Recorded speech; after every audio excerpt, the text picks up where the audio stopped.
Hello बच्चों, Shivam classes की इस वीडियो में आप लोगों का फिर से बहुत बहुत बहुत स्वागत है। आज मैं एक बहुत ही महत्वपूर्ण टॉपिक, मजेदार टॉपिक लेके आया हूँ आप लोगों के लिए। 1 डिग्री एल्कोहल, 2 डिग्री एल्कोहल और 3 डिग्री एल्कोहल में विभेद। तो इस वीडियो में आप लोगों को एल्कोहल, द्वितीयक एल्कोहल और तृतीयक एल्कोहल, इनको हम बोलते हैं 1 डिग्री, 2 डिग्री और 3 डिग्री एल्कोहल। इस तरह से मैं आप लोगों को इस वीडियो में बहुत ही मजेदार तरीके से और बहुत ही सिंपल तरीके से आप लोगों को इन तीनों में आप लोगों को अंतर समझाऊंगा। आप लोगों ने अभी तक जो वीडियो देखे होंगे या आप लोगों ने जो पढ़ा होगा, उससे अलग मैं एक बेहतरीन अंदाज में आप लोगों को इस वीडियो के माध्यम से आप लोगों को अंतर समझाऊंगा प्राथमिक एल्कोहल, द्वितीयक एल्कोहल और तृतीयक एल्कोहल में। वैसे मैं आप लोगों को पहले ही बता चुका हूं कि एल्कोहल को हम किस तरह से बांटते हैं। आज मैं आप लोगों को बताऊंगा कि एल्कोहल को किस तरह से अंतर विभेद करते हैं, उनमें किस तरह से डिफरेंस करते हैं। सबसे पहले मैं कहना चाहता हूं, जो बच्चे अभी तक शिवम क्लासेस से नहीं जुड़े हैं, सबसे पहले जाइए और बेल प्रेस कीजिए, लाइक कीजिए और शिवम क्लासेस को सब्सक्राइब कीजिए। ओके बच्चों, चलो शुरू करते हैं। अब मैं आप लोगों को शुरू करता हूं 1 डिग्री और 2 डिग्री एल्कोहल और 3 डिग्री एल्कोहल में विभेद इस तरह से किया जाता है। सबसे पहले मैंने आप लोगों को एक यहाँ पे जैसे हमने बताया था आप लोगों को CH3, CH2 और OH, एक हमने 1 डिग्री एल्कोहल लिया। ठीक है, 1 डिग्री एल्कोहल है प्राथमिक एल्कोहल कहेंगे। प्राथमिक एल्कोहल क्या होता है, सबसे पहले इसकी डेफिनेशन बता देता हूं। वह एल्कोहल कि जब एल्कोहल ऐसे कार्बन परमाणु के साथ जुड़ा हो जिसमें कोई एक एल्किल समूह जुड़ा हो, उस एल्कोहल को हम बोलते हैं क्या, प्राथमिक एल्कोहल या 1 डिग्री एल्कोहल। तो इसमें सबसे पहले क्रिया करवाऊंगा मैं ऑक्सीकरण विधि द्वारा विभेद। ऑक्सीकरण क्रिया से विभेद करवाऊंगा। ठीक है, किससे करवाऊंगा? सबसे पहले मैं जो विभेद अंतर करवाने वाला हूं, सबसे पहले करवाऊंगा ऑक्सीकरण क्रिया द्वारा। कई विभेद होती हैं, कई क्रियाएं होती हैं विभेद करने की। सबसे पहली विधि है आप लोगों की ऑक्सीकरण विधि। बस इतना कहना चाहता हूं कि वीडियो को पूरा देखना, जिससे कि आप लोगों को पूरा समझ में आ जाए। तो देखो, सबसे पहले मैं आप लोगों को ऐसे हमने किया कि एक हमने 1 डिग्री एल्कोहल लिया। उस समय पता है क्या कराना है, इसका हमें ऑक्सीकरण कराना है। ऑक्सीकरण किससे होता है? नवजात O से होता है। अब बच्चों, आप लोगों को पता होगा कि जो ऑक्सीकरण होता है वो किस उत्प्रेरक की उपस्थिति में होता है? K2Cr2O7 की उपस्थिति में होता है। अब होता क्या है बच्चों कि इसमें से ही जो आप लोगों को ये वाला H2O जो दिख रहा है, ये वाला H2O अलग निकल जाता है और हमारे पास जो चीज बचती है उसको यहाँ पे हम लिख देते हैं CH3CHO। तो यहाँ पे एल्डिहाइड बन जाता है CH3CHO और H2O बाहर निकल जाता है। ये हुआ हमारी प्राथमिक एल्कोहल की बात। ठीक है, अब आते हैं द्वितीयक एल्कोहल पे। तो द्वितीयक एल्कोहल में क्या होता है बच्चों, इसमें एल्कोहल जो होता है वो ऐसे कार्बन परमाणु के साथ जुड़ा होता है जिसमें पहले से 2 एल्किल जुड़े होते हैं। इस तरह से मैंने ये द्वितीयक एल्कोहल लिया। अब बच्चों में क्या करना है, इसका ऑक्सीकरण करना है। इसका करना है ऑक्सीकरण किसकी उपस्थिति में? K2Cr2O7 की। ठीक है, द्वितीयक एल्कोहल को हमें क्या करना है, ऑक्सीकरण करना है और किसकी उपस्थिति में? K2Cr2O7 की उपस्थिति में। अब देखना आप लोग कि इसमें देखो, आप लोगों को ये देख रहा होगा HOH। इस तरह से पहले H2O निकाल दो।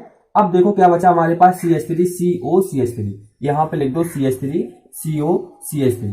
ये हमारा कीटोन समूह बन गया। समझ में आई बात? आप लोगों को समझ में आ गया होगा कि इस तरह से मैंने हल किया है। जल्दी से समझते हैं।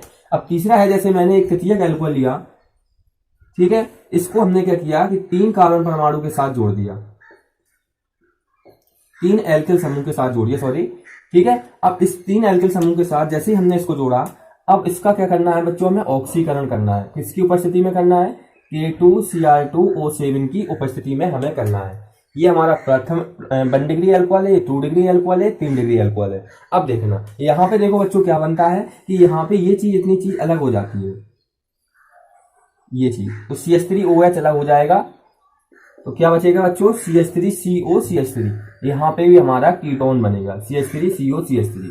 आप लोगों को समझ में आ गया होगा बच्चे। मैंने एक बेहतरीन तरीके से आप लोगों को सिंपल ट्रिक द्वारा आप लोगों को बताया कि ऑक्सीकरण क्रिया द्वारा हम 1 डिग्री एल्कोहल, 2 डिग्री एल्कोहल और 3 डिग्री एल्कोहल में किस तरह से विभेद करते हैं। विभेद में आप लोगों को ये समझ में आ गई होगी कि 1 डिग्री एल्कोहल का ऑक्सीकरण एल्डिहाइड में होता है, 2 डिग्री एल्कोहल का ऑक्सीकरण कीटोन में होता है और 3 डिग्री एल्कोहल का भी ऑक्सीकरण किसमें होता है? कीटोन में होता है। अब देखते हैं दूसरा अंतर कौन सा है बच्चों।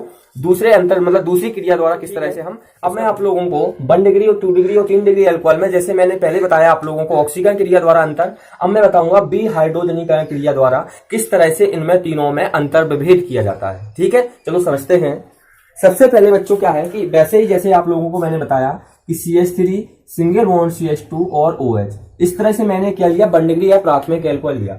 अब इस प्राथमिक एल्कोहल को हमें क्या करना है, बी हाइड्रोजनीकरण करना है। तो याद रखना आप लोग कि कॉपर की उपस्थिति में होता है और 300 डिग्री सेल्सियस ताप पर। और बी हाइड्रोजनीकरण क्रिया में होता क्या है बच्चों, इस क्रिया में होता है कि इसमें हाइड्रोजन बाहर निकलता है। क्रिया को गर्म किया जाता है, यौगिक को, इसमें से हाइड्रोजन, ये दिख रहा होगा, इस हाइड्रोजन को बाहर निकाल दो। हमारे पास क्या बचा, CH3CHO बचा। यहाँ पे लिख दो CH3CHO।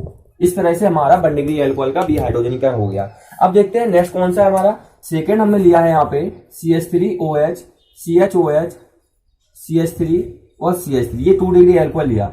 ठीक है बच्चों, क्या लिया, 2 डिग्री एल्कोहल। इसका हमें क्या करना है बच्चों, इसका हमें बी हाइड्रोजनीकरण करना है कॉपर की उपस्थिति में, फिर 300 डिग्री सेल्सियस ताप पर। तो इसमें से भी हमें क्या करना है, हाइड्रोजन को बाहर करना है। तो इसमें देखो बाहर करने के लिए क्या है, सबसे पहली चीज आप लोग ये देखो, ये हाइड्रोजन और ये हाइड्रोजन, ये दोनों बाहर निकाल दो। उस साइड H2 निकल गई बात सर, ठीक है। उस साइड जब H2 निकल गई तो देखो हमारे पास क्या बचा, CH3CO CH3। यहाँ पे लिख दो CH3CO CH3। ये हमारा बन गया तृतीयक एल्कोहल से बी हाइड्रोजनीकरण। अब समझते हैं, बहुत ही इंपॉर्टेंट टॉपिक है अगला जो है हमारा तृतीयक एल्कोहल। तृतीयक एल्कोहल में जैसे हमने यहाँ पे लिया CH3 CH3 CH3, ये हमारा तृतीयक एल्कोहल है। इसका हमें क्या करना है, बी हाइड्रोजनीकरण करना है। ठीक है बच्चों, क्या करना है, बी हाइड्रोजनीकरण करना है। तो इसमें होता क्या है कि सबसे पहले याद रखना कि जैसे प्राथमिक एल्कोहल का बी हाइड्रोजनीकरण पे क्या बनता है, एल्डिहाइड। द्वितीयक एल्कोहल का बी हाइड्रोजनीकरण करने पर बनता है कीटोन।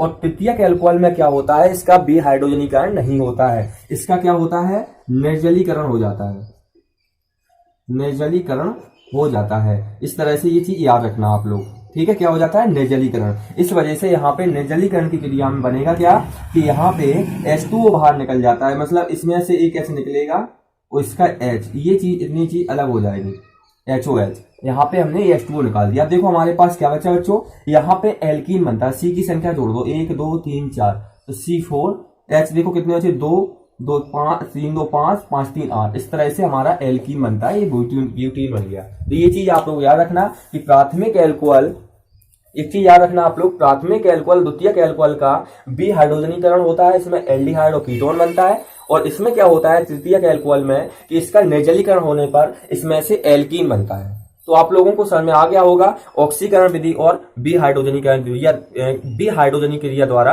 आप लोग 1 डिग्री 2 डिग्री और 3 डिग्री एल्कोहल में किस तरह से विभेद करते हैं। तो बच्चों जल्दी से आप लोगों ने, जिन जिन बच्चों ने देखा है तो वो सबसे कहना चाहता हूं, जो बच्चे देख रहे हैं तो बस एक लाइक मार दीजिए और शेयर कर दीजिए, इससे मुझे आप लोगों को भरोसा हो जाए कि आप लोग वीडियो देखते हैं और मुझे भी मन लगे आगे वीडियो बनाने में। ठीक है बच्चों, नेक्स्ट वीडियो में मिलते हैं। इससे मैं आप लोगों को बताऊंगा विक्टर मियार विधि द्वारा और ल्यूकास अभिकर्मक द्वारा किस तरह